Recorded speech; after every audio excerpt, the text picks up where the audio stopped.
Hello les gens, c'est Anto Sensei, j'espère que vous vous portez bien. Aujourd'hui, on continue notre petite série de 5 animés pas si connus, mais que tu dois voir absolument. Dis-moi dans les commentaires si la série te fait kiffer et si t'aimerais voir d'autres concepts sur la chaîne. Par exemple, 5 animés sur les mangaka. Sur ce, let's go!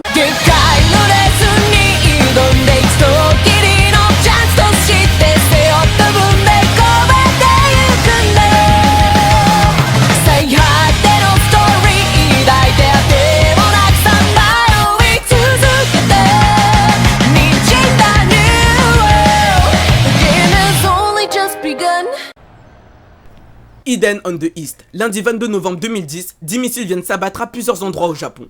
Personne ne sait par qui ils ont été envoyés, ni pourquoi. Cependant, aucun de ces mystérieux missiles n'a fait de victimes.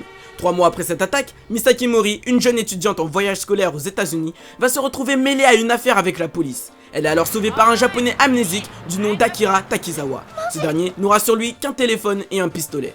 De retour au Japon, un étrange message sera envoyé sur le téléphone d'Akira, tandis qu'au même moment, le 11e missile est lancé contre Tokyo. Akira se rendra compte ensuite, après l'attaque, que plus de 8 milliards de yens viennent de lui être versés dans le plus grand des calmes. Celui-ci comprendra par la suite qu'il est peut-être un assassin et qu'en plus de cela, il semble être mêlé dans un jeu de survie dans lequel plusieurs personnes le recherchent pour diverses raisons. Number 9 は想像していた以上にユニークな。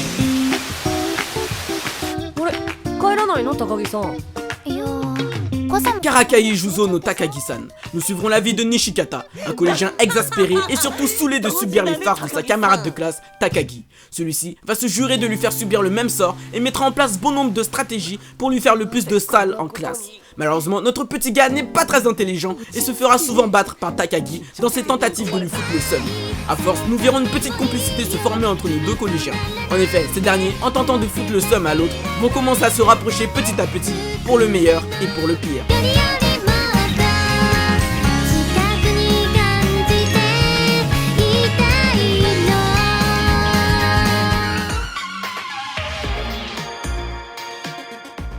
The Tatami Galaxy, nous nous intéresserons à la vie d'un jeune étudiant inconnu. En effet, tu te rendras compte en visionnant l'anime qu'à aucun moment tu ne connaîtras le nom ou le prénom du protagoniste principal. Alors qu'au contraire, tous les autres personnages, eux, auront un prénom.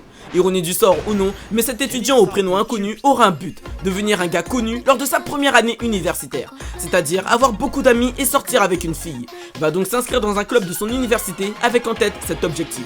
Malheureusement pour lui, au lieu de devenir populaire, il va juste trouver un ami louche qui va l'entraîner dans des bails brossons et le rendre encore plus solitaire qu'il ne l'était.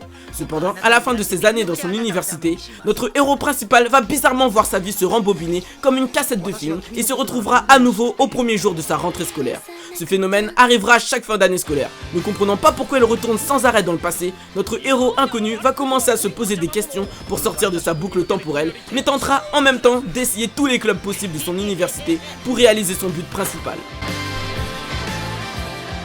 オズと知り合ってからの私は安いコンピラ群も各野とサークル内に張り巡らされた赤い糸を切って切りまくった。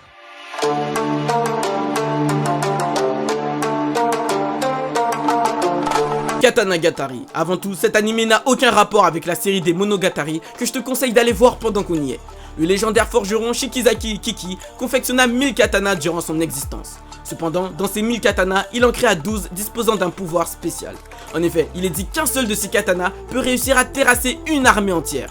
Ainsi, pour éviter une possible rébellion, l'actuel shogun a décidé d'envoyer sa stratège Togame arpenter le pays dans le but de trouver et reprendre les 12 katanas de Shikizaki. Cependant, tous les mercenaires, ninjas et autres personnes engagées par Togame la trahissent à la vue de la valeur et de la puissance que renferment ces katanas. Cette dernière ira donc chercher le maître du style Kyoto-ryu, un art de combat sans épée, réputé comme pouvant vaincre n'importe quel autre style d'épéiste ou sabreur. Malheureusement pour elle, elle ne tombera que sur ses enfants, dont le fils, l'héritier du style Kyoto-ryu, qui acceptera de l'aider dans sa quête. Je te préviens juste, mais cet animé est un putain de coup de cœur pour moi. Cependant, son style peut en réfréner plus d'un. L'anime compte des épisodes d'une 40aine de minutes et a un chara-design bien particulier. Des fois, tu ne comprendras pas certaines choses, surtout en regardant les yeux d'une certaine personne, mais tu verras que tout sera expliqué en temps et en heure, et que non mon gars, t'es pas sous l'emprise de LSD. Je te conseille chaudement d'aller voir cet animé, parce que crois-moi mon gars, c'est de la bombe.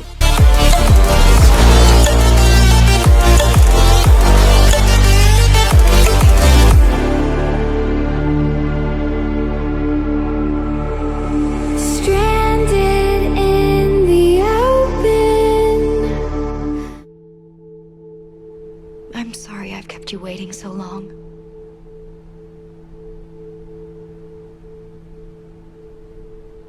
You've suffered more than enough. Shinsekai Yori, l'histoire prendra place 1000 ans dans le futur, dans un village qui semble vivre dans le passé à cause du manque de technologie et de son style ancien et traditionnel. Toutefois, les habitants de ce village possèdent tous une particularité assez intéressante. En effet, ils disposent tous d'un pouvoir de télékinésie, leur permettant de faire de nombreuses choses avec. Nous suivrons un groupe d'enfants dans leur scolarité. Un beau jour, nos jeunes héros, en se baladant en forêt lors d'une expédition, vont tomber sur une sorte d'animal très étrange. Cet animal s'avérera être une sorte de banque de données sur le passé de l'humanité, expliquant ainsi la chute de la société de l'époque et l'apparition d'êtres humains possédant des pouvoirs. Ces révélations mèneront notre petit groupe dans des aventures bien plus sombres et psychologiques que tout ce à quoi ils auraient pu s'imaginer. Cet animé est juste incroyable, tu dois absolument le voir au plus vite. Au début, je pensais que ce serait un animé avec des enfants ayant des pouvoirs et menant des enquêtes futiles, mais non mon gars, en réalité, tu suivras et verras évoluer nos héros dans leur vie. Certains se rendront compte que tout ce qu'ils connaissaient, tout ce qu'ils croyaient était peut-être faux, et que peut-être que les méchants de l'histoire ne sont pas ceux à qui on croit. Il te fera te poser des questions sur énormément de choses. L'anime sera même capable de te remettre en question sur la société dans laquelle nous vivons. L'anime est psychologique, donc si tu t'attends à un anime banal pour faire passer le temps, bah passe ton chemin, parce que cet anime t'obligera à porter une certaine réflexion sur les thématiques qu'il aborde. En bref, tu pourras pas le regarder si t'es pas prêt à réellement te creuser les méninges, au risque de ne rien comprendre et de le trouver pas ouf. All the problems we face arise from the human mind. My apologies.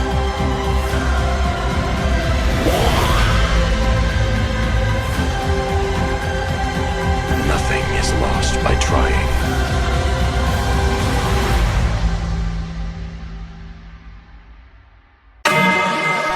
Et voilà, c'était la fin de la vidéo. Comme d'hab, abonne-toi si t'as kiffé. On est déjà 17 000 sur la chaîne. Vous me faites kiffer comme jamais les gens. N'hésite pas aussi, comme d'hab, à détruire, à violenter, à faire du mal au compteur des pouces bleus. Faites-le gueuler comme jamais. Sur ce, je te dis tchuss et à la prochaine. Credit cards and the scams, hitting the licks in the van. Legacies, family, ain't see them like a plan. Going like a matan, many killers on the hand.